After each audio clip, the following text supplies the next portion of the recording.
introductions. So hopefully if people are still drifting in, they will still be able to catch the talk from Effie as well. So thanks everyone for joining us for this GFEI seminar. My name's Dr. Vicky Jennison and I'm going to be the chair for this session today. So for those who don't know me, my background is as a public health nutritionist. I've been at the University of Leeds for a little while now. I did my undergraduate degree in nutrition here, then went off to complete a master's degree in public health and came back again to the University of Leeds to complete a master's in data analytics and society, as well as a PhD in understanding the utility of supermarket data to monitor population diets. So I come at the food system from a big data perspective, which is quite different from Effie's work, which you're going to hear about today. So I, for one, am really interested. We've had some good discussions, Effie and I, about big data and little data. So I'm looking forward to hearing more about her work.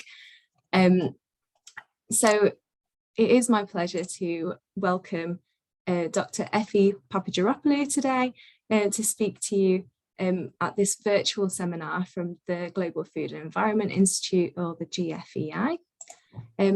Effie's talk is entitled Food Hubs, What Are They and What Role Do They Play in Fighting Food Poverty? She's an associate professor in Sustainable Food Networks in the Sustainability Research Institute within the School of Earth and Environment here at the University of Leeds. Effie's interests are in the interactions between people and the environment and the management of the impacts human activity has on the environment. And she explores these interactions in the context of global environmental challenges, such as climate change and food security, with a focus on sustainability and sustainable development. Her research focuses on two themes: food systems and food waste management and food consumption, around low carbon cities, decarbonisation of human activities and climate change mitigation. Effie's research is transdisciplinary, and by engaging with academic and non-academic stakeholders, and interdisciplinary by combining approaches from different research fields. Dr. Papargyropoulou is also the lead for the MSc Sustainable Food Systems here at the University of Leeds. And before she joined us at the university, Effie was a lecturer in Malaysia for 6 years, and before that an environmental consultant in the UK. So lots of experience coming to the table here. For those who aren't familiar with the GFEI, the Global Food and Environment Institute is an interdisciplinary research community at the University of Leeds, which brings together members from across academia, industry and public policy to work on the integrated challenges of food security and climate change. For further information, you can visit the website, and Sarah is posting useful links into the chat as well. So if you keep an eye on that chat bar throughout the seminar, you can find out more about the seminar series. Before I introduce Effie to give her talk, just a quick reminder of some of the Zoom etiquette for the seminar today. Please ensure that your cameras and microphones are switched off for the duration of Effie's talk. She will speak for about 20 minutes and then you will have time for Q&A at the end for about 10 minutes. So please post questions in the chat bar if there's something that you would like to ask Effie, and we will do our best to get to as many of those as we can at the end of the session. The session today is being recorded as well and will be available on YouTube afterwards if you'd like to revisit or share with a colleague who wasn't able to attend. So without further ado, I will hand you over to Effie Papargyropoulou for her talk. Thank you. Thank you very much, Vicky, for such a kind introduction. Sorry, that was the slide when you were presenting. I'm really excited today to present and share our work, our research that we've done on food hubs. And before I start, I would like to mention that also Dr. Gemma Bridge has contributed to this research from the academic side of things, as well as other partners that I'm going to talk about in a minute. So before I jump into talk about our research, a little bit on context. If you are on this call, probably you're aware of the quite dire situation that we are in the UK, a little bit of some figures here. So we have 18% of UK households are food insecure. So they're unable to secure enough nutritious, affordable food, culturally appropriate food, or they don't know where the next meal will come. That includes 4 million children living in these households. And this food insecurity is not felt equally across the UK. So different regions are affected in different ways. For example, the Northeast is the worst affected, with nearly 28% of households being food insecure. Also, households with children, ethnic minority groups, people with disabilities or on benefits are more likely to be food insecure. So it's a pretty dire situation. So in this context, we have seen the food hubs growing in numbers, as well as in the roles that they perform. During the COVID lockdowns, local authorities used food hubs as a means to distribute their emergency food provision with parcels and this type of activities. And now we are in the middle of a cost of living crisis, where it has made the situation, food insecurity, even worse. And food banks, just within the last year, they have reported an 89% increase in the usage that they're seeing. So these are figures from the food banks themselves. And it's important at this point, I think it will be good to define a little bit what I mean with food hubs and how we use this term in our research. So we use it as an umbrella term to describe entities that sit between food producers and consumers. And I'll talk a bit about the activities that they perform, but they often work with explicit ethical priorities. They're usually third sector organizations, and they would do things like food aid or food surplus redistribution. They do some food skills training, like growing or cooking classes. They do a lot of community engagement, like community cafes and shared meals. They could be social supermarkets, and some of them are even given business training and advice. So quite diverse activities. They often serve disadvantaged communities in urban settings, but also rural as well, where fresh food and vegetables are not very accessible. And they, in that way, they support those affected by household food insecurity. They also often offer a more local and more sustainable food supply chain, and they deliver wider social, economic, and environmental benefits. And although those benefits are increasingly being recognized, we found that there wasn't a lot of evidence to support that claim, and there was a little bit of a gap, and that's exactly what this project aims to do, to provide empirical evidence of the impacts food hubs have on the food system and the communities they serve, and make policy recommendations on how they could best be supported to deliver those healthier, more sustainable, more resilient, or more just food systems. As I said, this is a very collaborative project. So we work together with FoodWise, the Leeds Food Partnership, and Leeds City Council. But also this is co-designed and co-produced with a lot of the food hubs that have participated in this project. And it's funded by the Research England Policy Fund. I'll go very briefly on this because this is only relevant to some academics that might be interested in the nitty-gritty, but a bit of how we approach this research in terms of its design. So we started by asking a question of what functions do the food hubs perform in the food system, and we used evidence synthesis, and we mapped the food hubs across Leeds and a survey. Then we looked into the benefits that they bring to the food system in the communities. And on top of the previous methods, we also did some interviews, and we developed an impact evaluation toolkit, which I'll share in a minute, and I'll talk a little bit more about it. And in the end, we thought, okay, so now we understand better what impacts the really brilliant work that they do, the food hubs. what lessons can we learn? How could those lessons be scaled out? Not necessarily up. A lot of these initiatives don't work very well when they go big, but we can scale it out, replicate it, and use some lessons in other contexts. And this is where we are at this point of the project. So we're developing some best practice case studies to share amongst the relevant food actors, and we are formulating some policy recommendations. So a little bit on the findings. So this is how we picked Leeds as a case study, if you like, as a really interesting city to look at.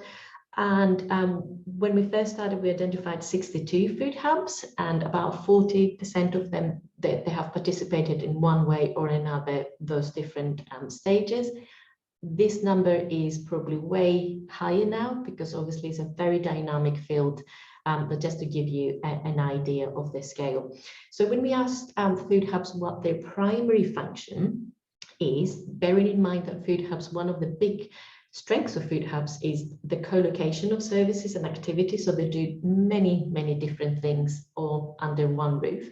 But the primary function, most of them identified as food banks, others as community cafes, community centres. Food pantries is a model that we're seeing growing quite quickly, social supermarkets or cooperatives.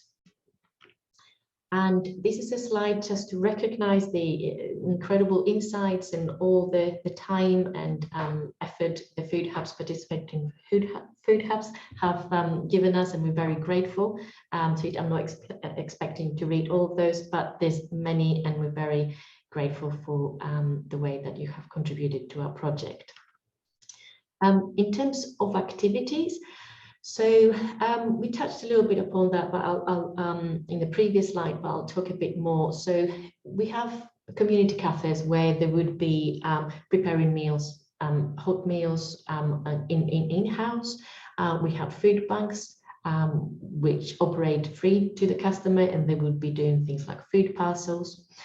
We have community pantries or social supermarket at a small membership cost type of model. Most of them use food surplus.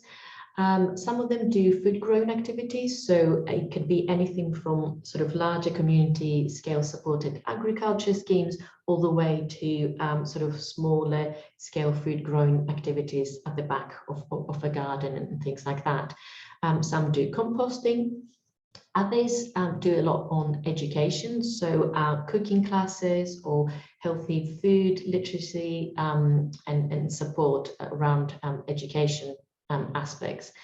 Some other things that they do that are really, really important, even if they're not strictly speaking food type of activities, there's a lot of mental health support and signposting, and the same goes for finance support and signposting. So a lot of the people accessing these food hubs could have mental health issues, and finances probably are not very good. So the food hubs act as advisors a lot of the time, or when they can't help, they signpost to relevant other services. And also they run community groups, which tend to be more about bringing people together and fighting sort of isolation. So art classes or exercise and things like that. So getting into the nitty-gritty now. So when we looked at the different benefits that the food hubs bring to the communities and the food system, we grouped them under 4 categories. So I'll start with the top left, enhancing sustainability. So they do a lot about around sustainability, whether that's the primary sort of goal or not, they do. First of all, they use surplus food, therefore they reduce food waste. They reduce greenhouse gas emissions by, for example, sourcing seasonal food or more local food. They plant fruit and vegetables, and they support biodiversity in that way.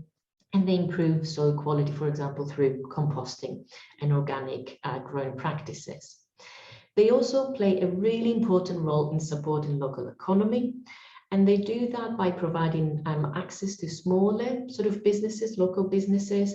That could be by sourcing locally some of the food that might not be sufficient from just sourcing from surplus food. They generate revenue, so some of them have models of sort of social enterprise type of modules to generate a little bit of revenue and support other activities and cross-subsidize activities. They employ staff and they provide volunteering opportunities that are really important for people to gain some experience, develop some skills, confidence, etc. And they provide connections with businesses and organizations. The clue is in the name, they're hubs. So this is all about that network and those connections. And also they assist members access financial and other support and other services. Is that sort of signposting activity that I talked about before. They play a very important role in supporting local and healthy food systems. So some provide access to land and facilities for food growing. That could be a community supported agriculture type of scheme. They develop food growing and cooking skills. They work on raising awareness for the benefits of healthy food and local food. They support purchase of healthy local food. The example that I said about a food hub sourcing most of their produce from fair share, for example, but then anything else, maybe more culturally appropriate items as well, that could be sourced by local greengrocers, as an example. And they work on advocacy as well, a lot of the time trying to bring about change at different levels, not just at the cold face of action of helping just the communities in policy and things like that. And they also often they thrive to provide a more diverse range of healthy local foods, again, to make it a bit more culturally appropriate. Last category, by far not least, is they do a lot of work in improving well-being. And we define well-being in a very broad sense. We're talking about the physical health. Obviously, if you eat healthy food, nutritious food, your body will be healthier.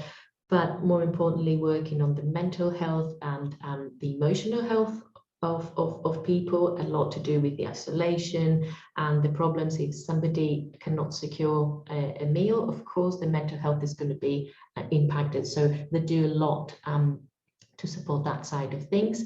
And because they're community centers in a lot of the time, they promote opportunities for social connection, and they have those community activities that bring people together, and that's always very important. And to bring those things into life, I've copied in a couple of quotes from some interviews to show you a little bit more detail. So when we're talking about improving well-being, New Wordly, a quote from them: community gardening program gets people with mental health issues sent to us from social prescribing from doctors. So we see a very important feature here, where the food hubs are integrating with the care and health care systems, and that's really important. From edible, incredible edible, you can bring people from different backgrounds together and create an intergenerational activity, and they all have food in common, and that's something that we see a lot. The food is almost the gateway and the thing that connects everything else around it. So I just need to move my thing. There we go. So in terms of supporting the local economy, the cafe drives income for us. Nobody makes millions from carrying rice, but it's a sustainable social enterprise and provides volunteering opportunities. So that's again from New Wordly, talking about those activities to have a little bit of an income to support what's happening. If you spend £1 in your local greengrocers, then that £1 will stay in that community. That's from Grace and Care. So that element is really important. There we go. And strengthening healthy local food systems. It's important people learn about food miles and what the food that they get from us is grown here. That's from Kirkstone Valley Farm. There is a distinctive lack of access to fresh produce that's outside the big supermarket. That's Barker.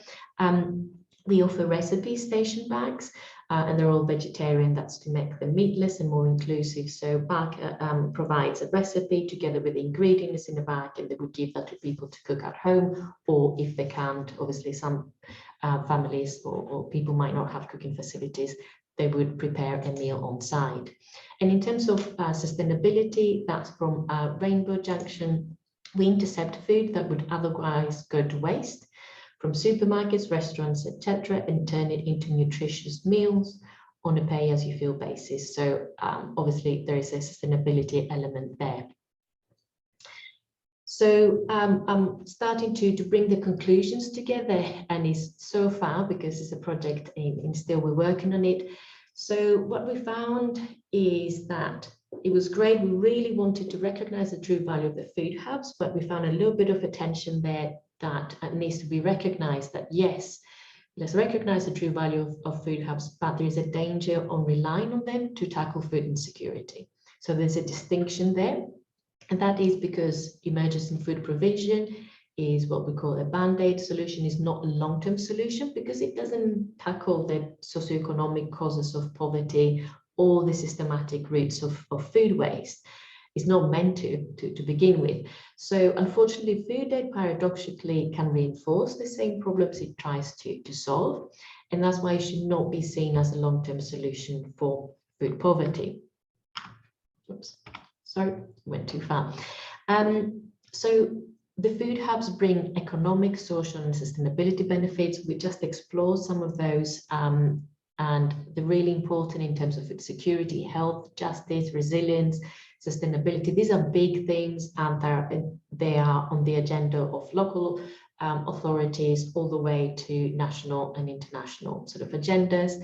So to fully realize these benefits, food hubs would need a bit more support to widen, to strengthen the wider offering and move away, transition from emergency food provision models to more holistic offering, like supporting those activities that do a lot more to do with the community well-being, healthy diets, local economy, environmental sustainability, and this side of their offering.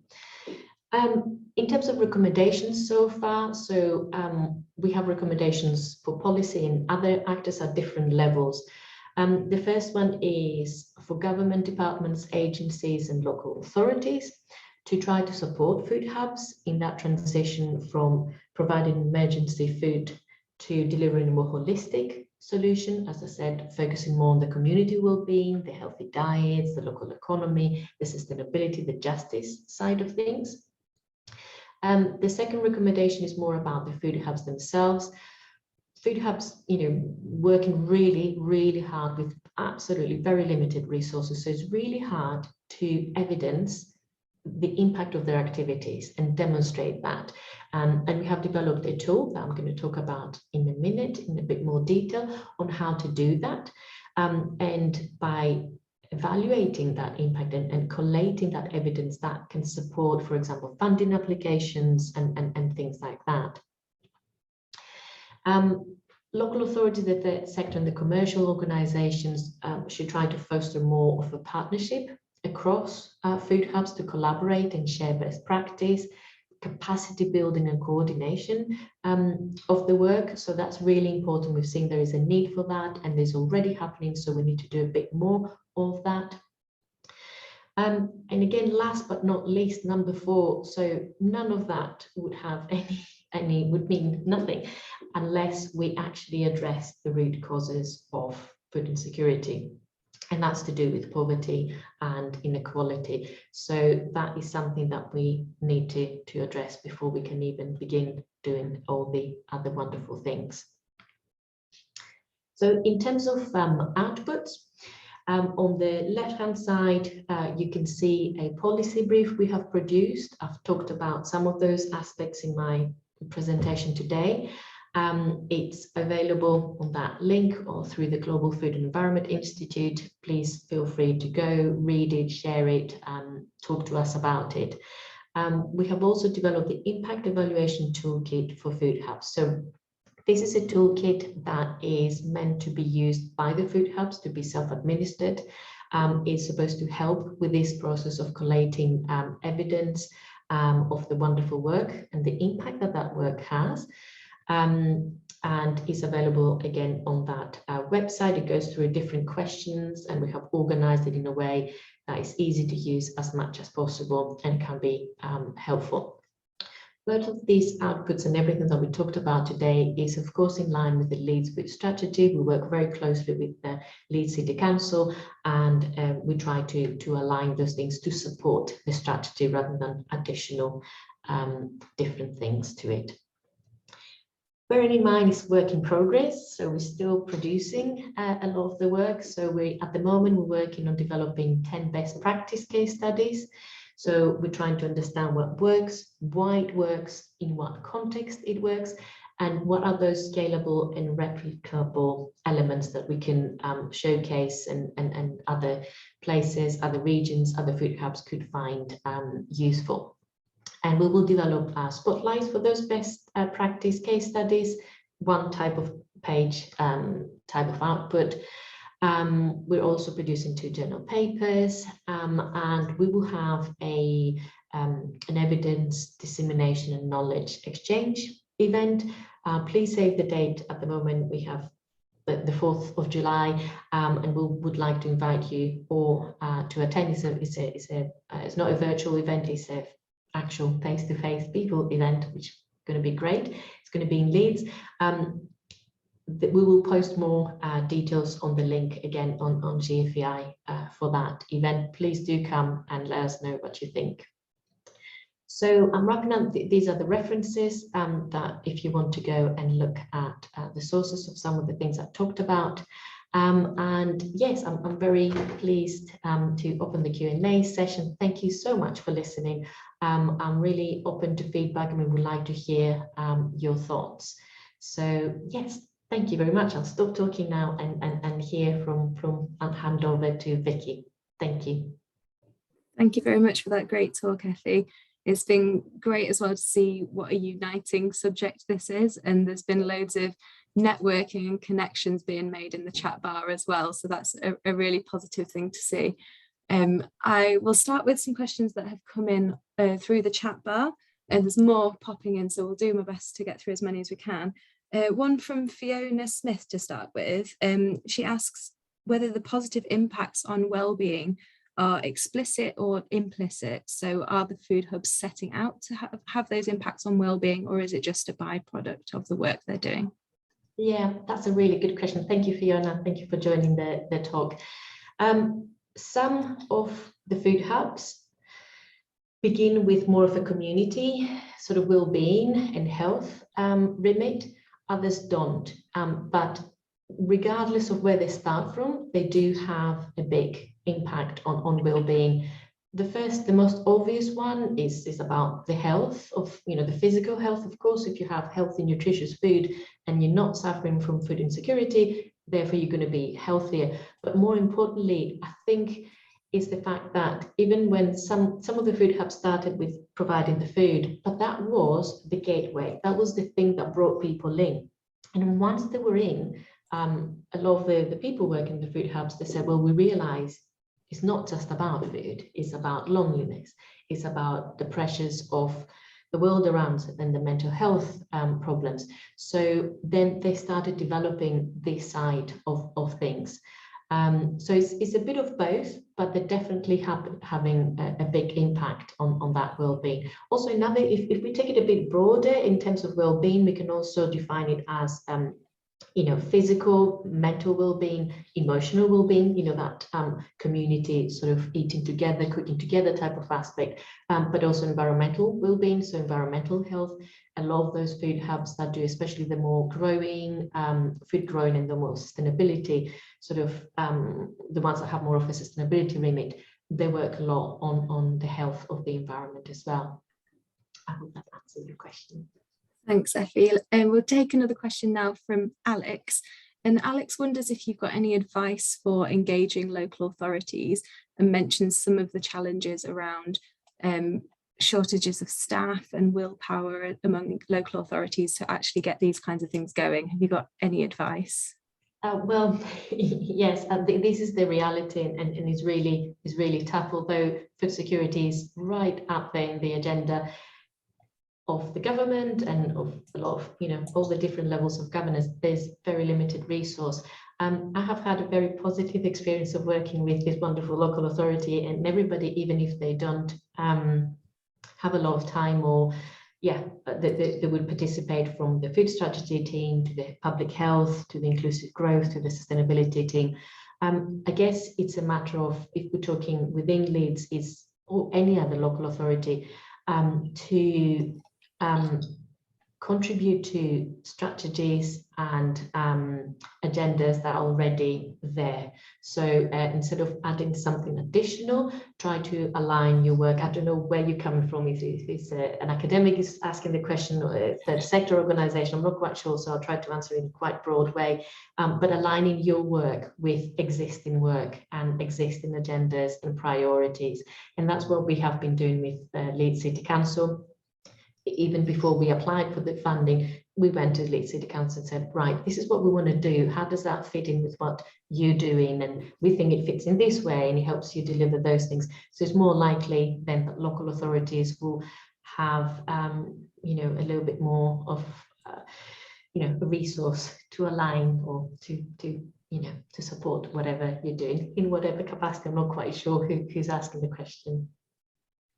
Thank you. I'm going to group a couple of questions now, because it seems to be something that people are particularly interested in. So they've asked about your toolkit that you shared with us on one of your final slides, and how far it's actually being used in the evaluation, and also whether there's anything coming out of that in terms of what works well, what's not working quite so well, so that people can learn the lessons. Yes, so the tool is there for the food hubs themselves to try to evaluate their impact.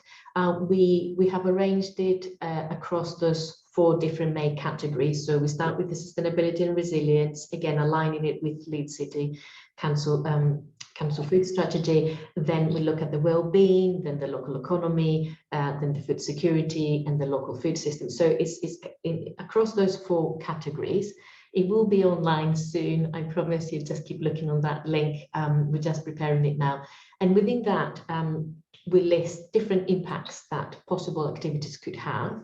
And what is, the first step is quite easy to identify what impact the activities have. What's really tricky is there's another column to it where we're asking for evidence. So recording more tangible evidence on that impact. So for example, how much food surplus do you save from becoming waste and instead it becomes a meals? And you can use different proxies to that. So that evidence bit is quite tricky, because a lot of the food hubs, as I said, especially the smaller ones, are working very hard to deliver all these wonderful things that they're doing, and there's not a lot of capacity to do the evidence collating. And we're hoping that that tool will help, a bit like a repository. You know, you keep going back and you add in evidence as and when you collate it. So that is quite difficult for food hubs, and that's where we're trying to help. And we're hoping that with that, even if it's qualitative evidence, quotes from people that have been supported with their mental health, for example, things like that might not have a number to it. We're hoping that that type of evidence can support food hubs in their strategy development, but more importantly, when they're trying to demonstrate their impact in funding applications and things like that. In terms of the lessons learned across different best practice, so I think those 10 case studies that we're producing aim to do exactly that. So keep going back on that. That's on that website that I've given you the link. That's where we're going to post all those. Also, they're going to appear on FoodWise's website as well. We're working together to have as much exposure, communication as much as possible. And also that event on the 4th of July, that's exactly what we're going to try to do, to show, okay, so what does that mean for others? What works, what doesn't, why, how is that useful to others, sort of that knowledge sharing. Yeah. Great. There's a couple more questions that I've identified. We'll try and get through. So if anyone posts any more, we might not get to them, I'm afraid, but we'll just take these, because there's quite a lot of interest in the great work that's been going on with Leeds City Council. And Christine has asked, how far along is Leeds City Council with implementing the recommendations that have come out of your research?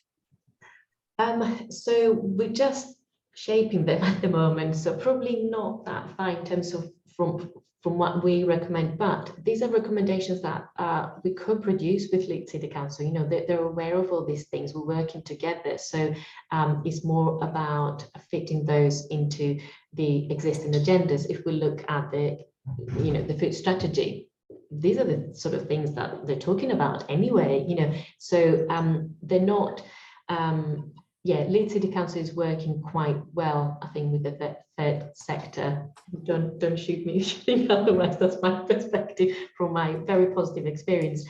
To work on those recommendations. So we are still shaping them. I think there are bigger things beyond the local authorities that are there.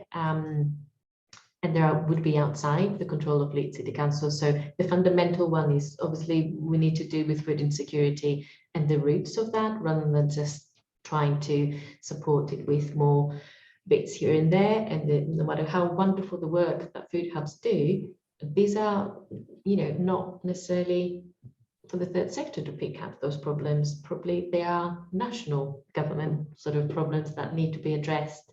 And funded properly and resourced properly, and avoid, you know, this situation that we are in. So I went off into a tangent there. It's good to hear your perspective on it there, Effie. Just another one, it's around how you mentioned the scale up and scale out of these kinds of hubs and interventions. There's been a couple of different perspectives on this. So one is from the Isle of Wight and a small island community, and the other is from Liberia and a sort of less developed country. So I wondered if you could comment on how applicable these kinds of food hub models might be for other settings.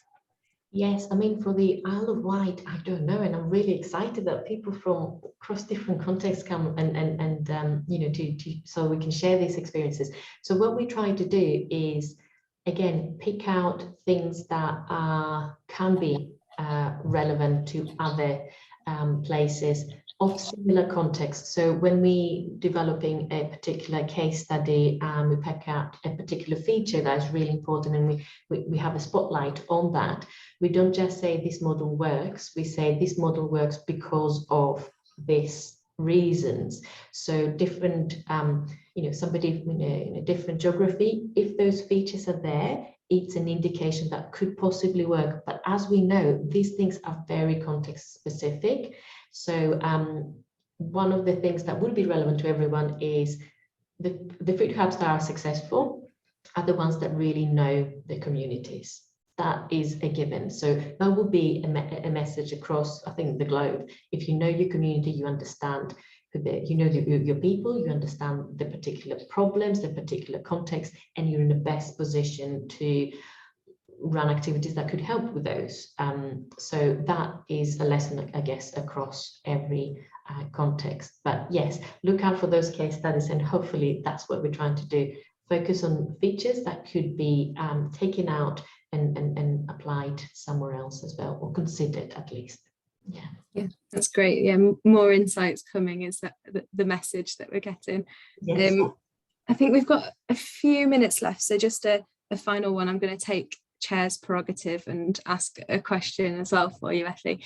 You've sort of pointed to this in one of your other answers to a question, but I've heard it said before that sort of food banks are like a symptom of a broken food system and really shouldn't exist, and they're like a sticking plaster kind of approach. So I wondered if you had a view of a vision of, say, a future aspirational fixed food system, and where food hubs might or might not have a place within that kind of a system.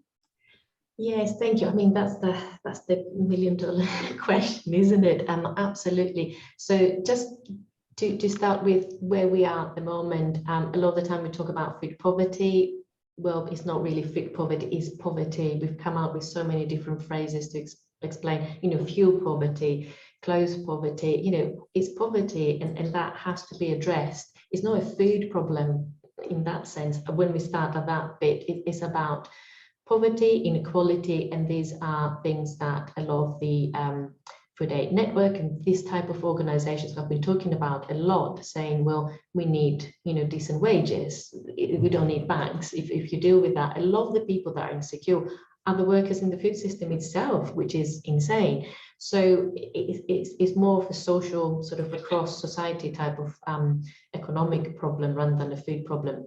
So in terms of a vision of a future food system, I always think of the outcomes that we want from the food system when I'm trying to think of something a bit more positive than the reality that we're experiencing at the moment. So it would be a food system that works for the people and the environment. I know it might sound a little bit cheesy, but essentially that's what we're trying to do. And the outcomes there would be, healthy people, health. That's a really important outcome that we're not seeing. Quite the opposite. Our food and our food system is actually making us ill. We have obesity, malnutrition, we have both of them combined in the same area.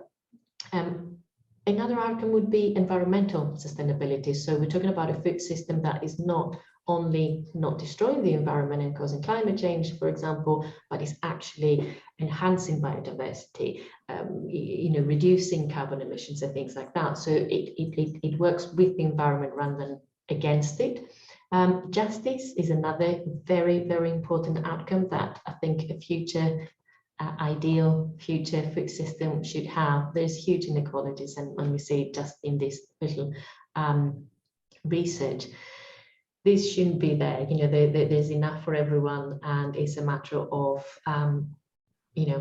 politics and power on why things happen like that and they're not equally distributed. So yes, I'll leave you with that: a healthy, sustainable, fair, system. That would be a really good vision for the future. I agree, and I think lots to learn from food hubs, whether they exist or not in their current guise in a future food system. Hopefully the learnings will continue to be followed through. I think we're at time now, so we will leave it there. Thank you, Effie, for the great presentation and for answering all the questions, and thank you to all the participants for coming along, engaging in the chat bar with your questions and also making great connections among this community as well. So that's brilliant to see. Like I said, the recording of the seminar will also be on the GFEI YouTube channel as well, so you can go back and revisit and share with colleagues as well. So thank you everyone for your attendance. Thank you very much, Vicky, and thank you everyone for coming. Thanks. Bye everyone.